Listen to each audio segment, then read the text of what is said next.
How difficult is life about to get at the Federal Reserve?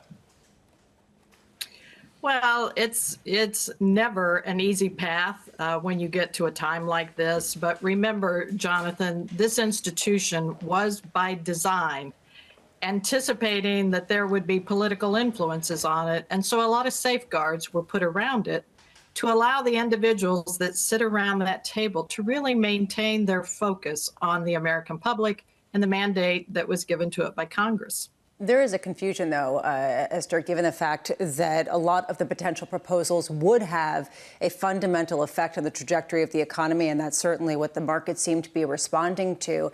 Do you think, if you were on the Fed, you'd be rethinking just how much further the Fed can cut? Well, there's no question, Lisa, that you have to take into account fiscal policies and the impact they can have on the economy. And of course, when you're making a forecast, you have to be thinking about what are the risks around that forecast. Whatever baseline you set, you have to be thinking about what lies ahead in terms of setting a path. And I thought yesterday, the chairman was pretty clear that he wasn't going to offer any forward guidance about what comes next. And I think that's really the right way to handle it at this stage. At this stage, December isn't going to be so easy because they do have to release a new statement of economic projections. I'm sure that you are very glad that you don't have to offer up yours.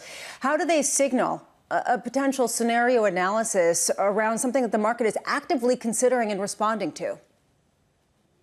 So I think where we will see that, certainly you could see it play out in the median assessment of those 19 forecasts.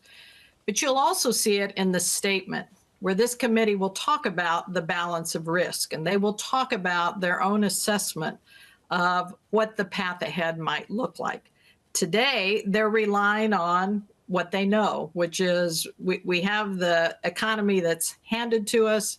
We are saying risks are roughly in balance. You heard the chairman say several times what the trade-offs are between going too fast versus too slow.